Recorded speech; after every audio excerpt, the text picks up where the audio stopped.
some good news for the Arizona Cardinals. Kyler Murray still doesn't have a new contract, but has decided to show up for the ongoing organized team activities. Here's his head coach, Cliff Kingsbury, talking about having Kyler Murray at the 2022 OTAs.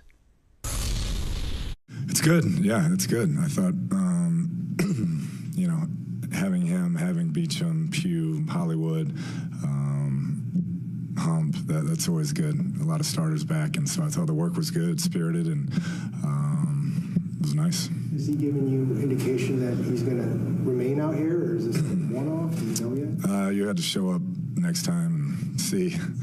We're day to day around here, but no, it was good to have him, and we've been in constant communication, and so we'll just kind of take it one day at a time. Is it always a plan for him to be here for this one? Yeah, I mean, we've just been talking, and so I knew that he'd be here for this one. Expectation that he'll end up on the practice field if he hasn't already. I would advise being very careful about what he does on the practice field, because the only guarantee he has is through 2023. He doesn't have his long-term, life-changing, generational payday. And if you would suffer some sort of a crazy fluke injury, it goes away and it possibly never comes back. And every time I say that, I think of Dak Prescott suffering the ugly fracture of the ankle during the 2020 season and ultimately getting his major payday. Right. But still, was that 2020 or 2021? That was 2020. My years are getting twisted up a little bit.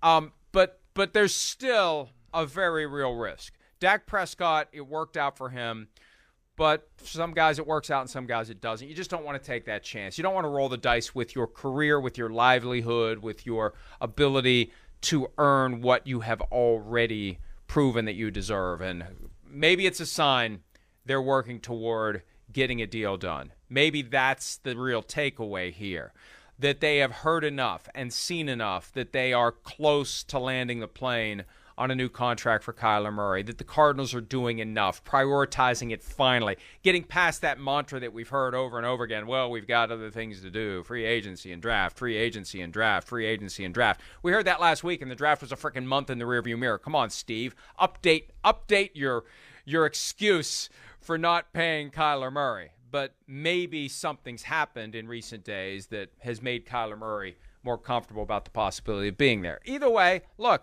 he wants to win. He wants to be great. Just like we said last week and early this week about Lamar Jackson. If you're committed to being great and you're the quarterback of the team, there's one way to do it right now. It's to be at football practice. I don't care what they call it, OTA or whatever other made-up term. It's football practice, and they're getting ready for the season, even though camp hasn't opened. Yeah, no, I hear. To me, that's where the reward is worth the risk of what you're talking about there. Again, the practice itself is not overly physical. The quarterback, as we know, is very protected. I do think the Dak Prescott thing you bring up is a real thing when it comes to quarterbacks. I do. Again, I think you'd have a hard time going, wait, Kyler Murray got hurt in OTAs. He can't play. We're going to screw over our franchise guy and not pay him. So, like, maybe a little less risk to what you're talking about, but that's rare. It's still risky. I'm not disagreeing with you, but I think the quarterback, there's a little different context there. Also, Mike, I think the other thing that comes to my mind here where, hey, it's great, like you just said. I mean, again, Kyler Murray, things are on an upward trajectory. The team is on an upward trajectory. You want to maximize, what you can be as a player. This is a time that helps that. So I love all that stuff. We've talked about that a lot, definitely. And I think the other thing that comes to my mind is I think this is one time where it's good that head coach represented by agent, quarterback represented by same agent. I do think that probably helps the conversation a little bit and helps maybe the head coach, get a little bit of a feeling, even though he's talking to Kyler Murray behind the scenes about what he's really feeling and telling the agent. And, he's going to be extra careful with him. There's a vested interest in him because he's his player, but they have a history back to college and all that. So Cliff Kingsbury's going to take care of him. But I think that relationship does help get Kyler Murray in the building. And, maybe Cliff says things like, hey, we need you out here. Don't worry, I'll take care of you and everything like that. But we need you out here to be a leader and get this team going. And some of the new guys and get on the same page, all the things we talk about. I think that could probably be a benefit in this situation.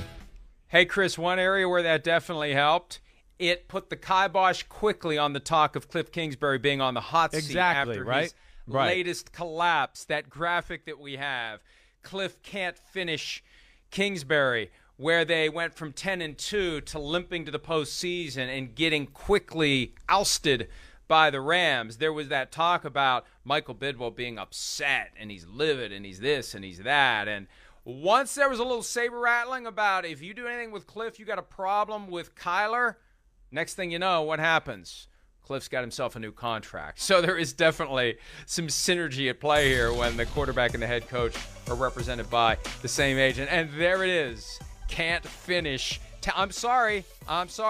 It's fact. 9 years of great to pretty good start and free fall the rest of the way. They're trying to turn that around, and they get to have the cameras on the microphones of NFL Films there this year when they do it. Yeah, great. I know, you're right. Yeah, they're going to have to hopefully they can document, them turning it around as far as that, end of the year kind of issue they have there for sure. I think it just speaks, again, Cliff Kingsbury, I think there's a lot of good things there. I understand Arizona going down and extending his contract, and Kyler Murray. Again, listen, the things are positive. Arizona's on the map here. They just missed the playoffs 2 years ago. Last year they got in. I mean, things are going in the right direction. I don't think you just throw that overboard and just go, well, let's just try something new. Certainly not. I mean, again, Kyler Murray's a special quarterback. He is. So you make that work somehow, some way. I know he's not everybody's cup of tea like we talked about. But I do think, again, Mike, I know you and I have had this conversation a lot in the last 2 years when it comes to the Arizona Cardinals and the Cliff Kingsbury. My biggest thing, and when I just see that graphic there, is great energy. They come out of the blocks and they got a few new wrinkles in their offense, and the offense, the base system is pretty good.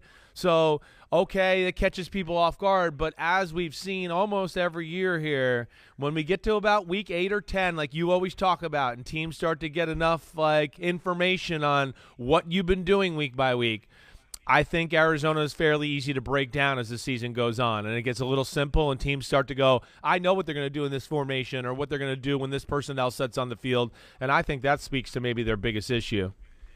And what a surprise that they're having that issue with a head coach who had his entire coaching career almost exclusively at the college level, where they only played 10, 11, 12 games. Right. Now, we didn't have to worry about 13, 14, 15, 16, 17. Yeah, you just go do your system and you trust your talent to try to carry you as far as you can. Yes, so it is.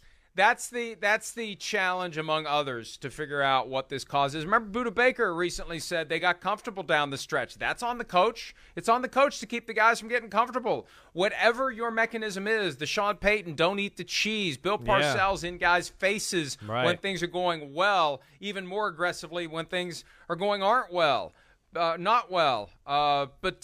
You've got to find a way to maintain the focus when you otherwise are tempted to think, hey, we're pretty good. Yeah, everybody's saying we're pretty good. Social media is saying we're pretty good. Family's saying we're pretty good. Friends are saying we're pretty good. Maybe we are pretty good. And the next thing you know, you get punched in the face by Tommy Pham or someone else, as the case may be. Hi, I'm Mike Tirico, and thanks for watching. Make sure to hit subscribe for the latest news and highlights from NBC Sports.